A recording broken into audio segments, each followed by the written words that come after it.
Good morning. अब हमारा next topic है टेक्नोलॉजिकल एनवायरनमेंट।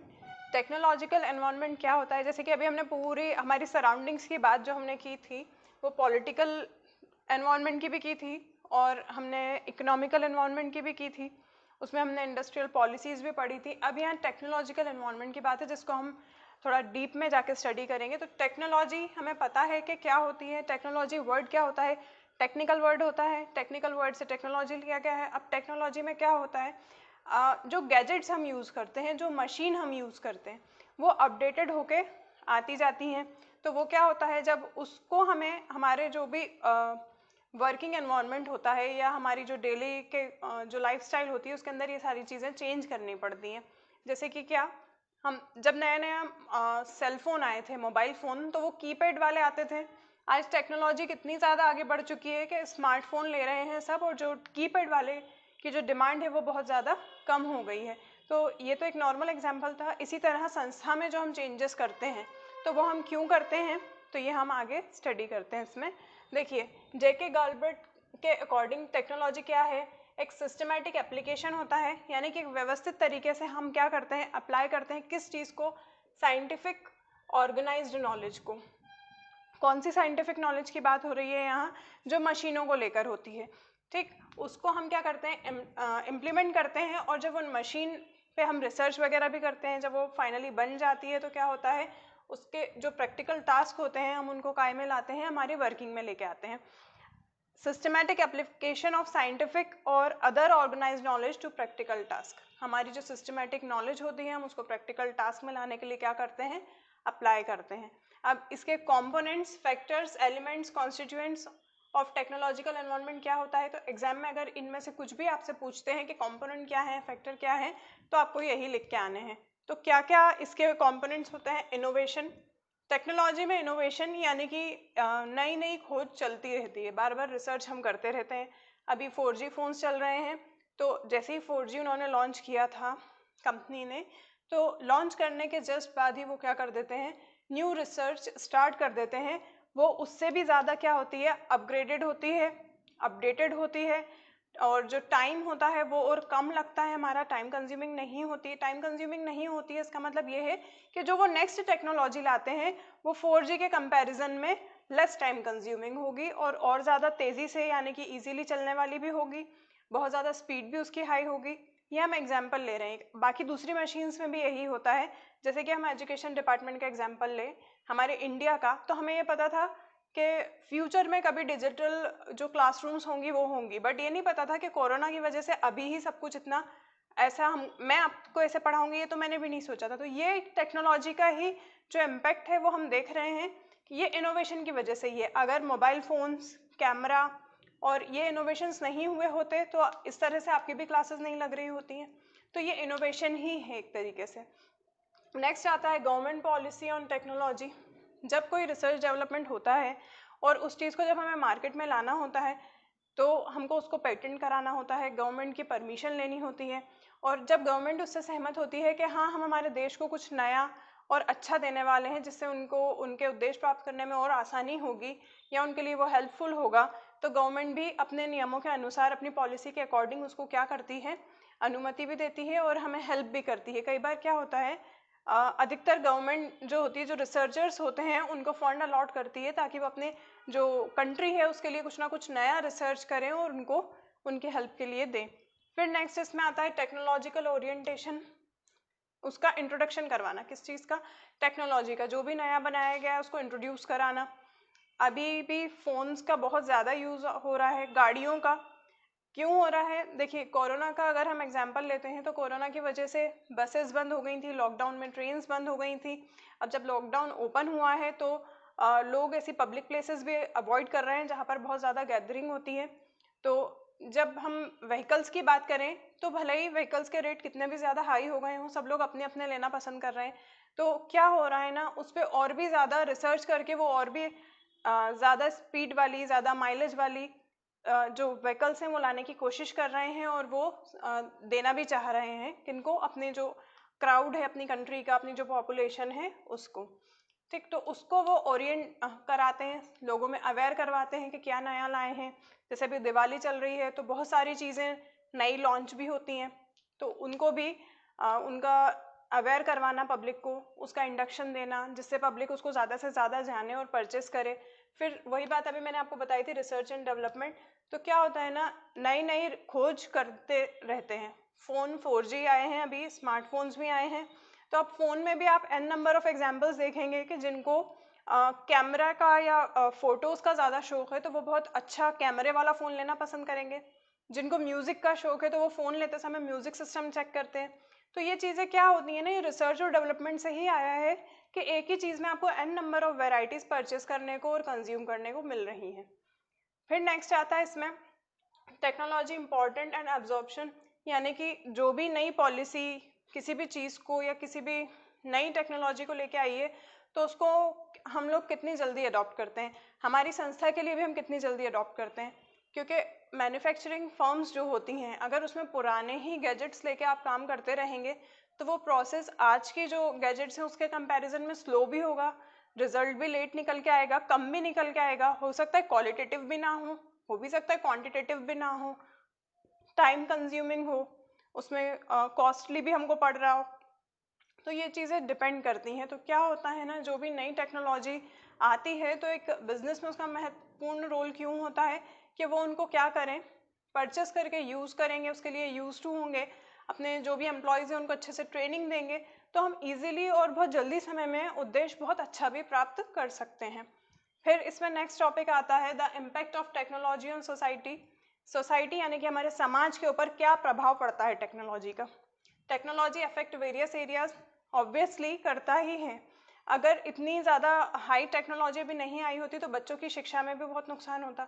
दूसरी चीज़, जो बड़ी बड़ी संस्थाएं चल रही हैं उन पे भी वर्क फ्रॉम होम जो हुआ था तो वो उसमें लैपटॉप, कंप्यूटर, सेल फोन, इन चीज़ों की हेल्प की वजह से वो वर्क फ्रॉम होम करने के लिए क्या हुआ था, एम्प्लॉयज़ को आसानी हुई थी। अगर ये चीज़ें अवेलेबल नहीं होती तो वर्क फ्रॉम होम नहीं होता और जितना नुकसान हम लोगों ने फाइनेंशियली भी बियर किया है उससे भी कई गुना ज़्यादा हम लोगों को करना पड़ता। Influence of technology on society and economy and plan. तो ये जो 3 पॉइंट्स हैं एग्जाम में अगर पूछते हैं तो उसमें आपको यही लिख के आना है जो मैं आपको आगे समझाने वाली हूँ। फर्स्ट है इसमें social implication in technology and society. तो इसमें फर्स्ट पॉइंट क्या है आपका, technology reaches people through business. Business में जब नए नए गैजेट्स हम यूज़ करते हैं, जो भी हम संस्था में काम कर रहे हैं वहाँ पर, या हमारा खुद का पर्सनल बिजनेस है वहाँ पर, तो हमें क्या नॉलेज मिलती है इस चीज़ से कि भाई इस चीज़ में ये चीज़ अपग्रेडेड आ रही है, जिसमें हमारा पहले इतना टाइम लगता था अब इतना लगता है, अब इससे ज़्यादा अगर और भी अपडेटेड आया तो उसमें क्या रहेगा। जैसे कि फिल्म थिएटर का हम अगर एग्जाम्पल लें तो पहले एक ब्लैक एंड वाइट पर्दा होता था जिस पे मूवीज़ देखी जाती थी। आज की डेट में थिएटर में 3D मूवीज़ हम देखते हैं तो ऐसा लगता है सब कुछ हमारे आसपास ही हो रहा है। तो ये टेक्नोलॉजी जो अपडेट हुई है उसी की वजह से ही हुआ है। कंप्यूटर में भी कॉन्फ़िगरेशन चेंज आ गए। पहले कैसे आते थे, बड़े बड़े कंप्यूटर्स आते थे, स्पेशियस होते थे, उनका काफ़ी स्पेस लगता था उनको रखने के लिए, लेकिन आजकल कॉम्पैक्ट से कॉम्पैक्ट चीज़ें चलने लगी हैं। और भी संस्थाओं में जो मशीन्स यूज़ करते हैं वो मैन्युफैक्चरिंग के लिए, तो उसमें भी यही है। बड़े बड़े प्लांट में जो बड़ी बड़ी मशीनरीज यूज़ की जाती हैं तो वो भी अपग्रेडेड आती हैं।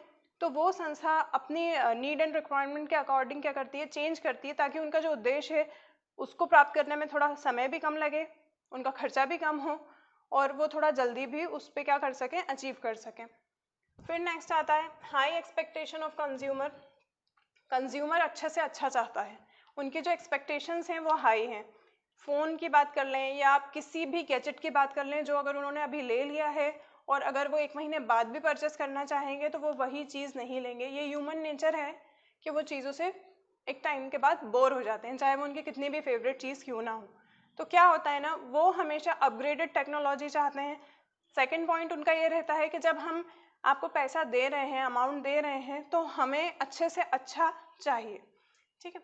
फिर नेक्स्ट होता है इसमें सिस्टम कॉम्प्लेक्सिटी, यानी कि यहाँ पर क्या होता है कि जो चीज़ हम लाने वाले हैं वो चीज़ सामने वाला अडॉप्ट कर रहा है या नहीं कर रहा है। स्मार्टफोन का ज़माना है, बहुत सारी कंपनीज ऐसी आई हैं जो आके भी चली गई हैं लेकिन स्टेब्लिश नहीं हो पाई हैं ठीक ढंग से, उनकी कुछ ना कुछ कमियां रही होंगी इस वजह से, और वो बिल्कुल भी स्टेबल नहीं हुई हैं। मतलब आई हैं और 1-1.5 साल में उनके जो फ़ोन्स वगैरह थे वो आना बंद हो गए थे। तो एक क्या है, मार्केट भी कॉम्प्लेक्स है, सिस्टम भी कॉम्प्लेक्स है, तो उसके लिए जो हम पॉलिसीज़ बनाते हैं जो भी हम चीज़ ला रहे हैं तो वो क्वालिटी उनकी बहुत अच्छी होनी चाहिए, ठीक है। फिर नेक्स्ट होता है सोशल चेंज। आजकल सोसाइटी में जो भी चेंजेस आते हैं, कहते हैं कि फैशन चेंज हो रहा है, तो वो गैजेट्स भी उसी अकॉर्डिंग ही यूज़ करते हैं। अगर उन्होंने अभी कोई सी कार ली है तो वो नेक्स्ट टाइम वैसी नहीं लेंगे, उनको और अच्छे फीचर्स वाली चाहिए। इवन हम अगर वॉच की भी बात करें तो अब स्मार्ट वॉच आ चुकी हैं, तो उसके लिए भी हमें अवेयर करना होगा कि उनको, हमारी सोसाइटी को हमें एडवर्टीजमेंट वैसा करना होगा। तो समाज में जैसे चेंज आएंगे, हम हमारे बिजनेस में वैसे ही टेक्नोलॉजी चेंज करके और उनको देनी होगी। अदरवाइज हम अगर वैसे ही रहे जिस पे हम पहले से चले आ रहे हैं और स्टिल उसी पे ही हैं, तो हमें कोई उद्देश्य प्राप्त नहीं होगा और लोग भी इतना ज़्यादा इंटरेस्ट नहीं लेंगे हमारी ब्रांड में या हमारे प्रोडक्ट में। फिर क्रिएशन ऑफ सोशल सिस्टम, हमें एक समाज में भी सिस्टम बनाना होता है किस चीज़ का, जो भी हम नई टेक्नोलॉजी लाने वाले होते हैं तो उसके लिए यूज टू कैसे होंगे। तो क्या होता है ना, जब एडवर्टीजमेंट करते हैं तो उनको सारे उसके अंदर जो भी चेंजेस आते हैं वो सारी चीज़ें हम क्या करते हैं एडवर्टीजमेंट में ही बताने की कोशिश करते हैं कि उसमें क्या नए फीचर है, अब उनका और क्या काम है जो और इजीली हो जाएगा। तो ये पॉइंट था इसका फर्स्ट। अब नेक्स्ट सेकंड पॉइंट है टेक्नोलॉजी एंड इकोनॉमी या इकोनॉमिक इम्प्लीकेशन। तो इसमें क्या होता है, जैसे जैसे टेक्नोलॉजी नई आती जाती है यानी कि न्यू आती जाती है तो प्रोडक्टिविटी भी उसकी बढ़ती जाती है। जब नई टेक्नोलॉजी आएगी तो पुरानी टेक्नोलॉजी को लोग कम यूज़ करते हैं और नई टेक्नोलॉजी को लोग ज़्यादा से ज़्यादा यूज़ करते हैं, तो उसकी प्रोडक्टिविटी क्या होती है, इंक्रीज़ हो जाती है। Spending on research and development, जब रिसर्च और डेवलपमेंट पे हम स्पेंड करते हैं, गवर्नमेंट भी हमें फंड अलॉट करती है जस्ट बिकॉज कि नई टेक्नोलॉजी लाएंगे तो हमारे जो कंट्री में और भी अच्छी तरीके से हम क्या कर सकते हैं, प्रोडक्टिविटी हो सकती है, मैन्युफैक्चरिंग होगी, डिमांड भी बढ़ जाएगी, कैपिटल भी हमारा बढ़ेगा, इसलिए इन चीज़ों को भी प्रायोरिटी दी जाती है। फिर होता है टेक्नो स्ट्रक्चर प्रॉब्लम, जो स्ट्रक्चर में हमें प्रॉब्लम आ रही है टेक्नोलॉजी के, तो उसको भी सॉल्व करने के लिए हम क्या करते हैं, एक्सपर्ट्स की हेल्प लेते हैं ताकि वो क्या करें, अच्छे से अच्छा उसका रिजल्ट दें जिसका अच्छे से अच्छा प्रभाव हमारी सोसाइटी पे पड़े। फिर होता है इंक्रीज रेगुलेशन। देखिए टेक्नोलॉजी बढ़ रही है तो उस पर जो रेगुलेशंस होते हैं, जो नियम होते हैं वो भी नए आते हैं और वो लागू भी करना इसलिए ज़रूरी होते हैं। थोड़े टाइम पहले हमने एक एग्जाम्पल देखा था कि जो नैनो कार आई थी उसके इंजन में आग लगने लगी थी। सेकंड, जो मोबाइल फ़ोन्स थे उनकी बैटरी फटने लगी थी। तो ये रेगुलेशन इन चीज़ों के लिए बढ़ाना ज़रूरी होता है ताकि किसी को कोई हार्म ना हो।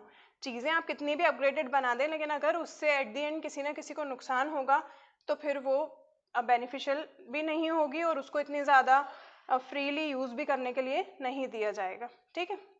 फिर नेक्स्ट आता है इसमें rise and decline of product and organisation.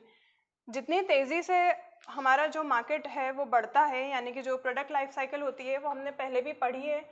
इस तरीके से जो है प्रोडक्ट लाइफ साइकिल क्या होती है, ये इंट्रोडक्शन स्टेज, ये ग्रोथ, मैच्योरिटी एंड डिक्लाइन। जिस तरीके से इंक्रीज होती है उतनी तेज़ी से डिक्लाइन भी होती है। तो ये डिक्लाइन होने वाली जो स्टेज होती है इस टाइम पे हमें इनोवेशन की ज़रूरत होती है।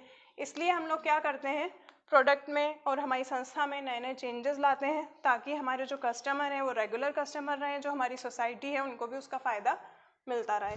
फिर इसमें नेक्स्ट पॉइंट है technology and plant level implication. तो टेक्नोलॉजी एंड ऑर्गेनाइजेशन स्ट्रक्चर, जो टेक्नोलॉजी हम लाना चाह रहे हैं तो सबसे पहले हमारे संस्था का स्ट्रक्चर भी वैसा होना चाहिए कि हम वो वाली टेक्नोलॉजी को क्या कर सकें, वहाँ अगर लगवा रहे हैं तो वो इजीली हमारे जो एम्प्लॉयज़ हैं वो यूज़ भी कर सकें और उसके लिए एरिया भी वैसा होना चाहिए, ठीक। फिर नेक्स्ट आता है फियर ऑफ रिस्क। क्या होता है ना, जो भी टेक्नोलॉजी होती है उसके फेलियर का भी उतना ही ज़्यादा डर रहता है क्योंकि नए लाए होते हैं, गारंटी उस पर कुछ रहती नहीं है, तो उस चीज़ का रिस्क भी उतना ही रहता है कि हमने इस पर इतना इन्वेस्ट किया है तो हमें उतना मिलना भी चाहिए, इससे किसी को नुकसान नहीं पहुंचना चाहिए।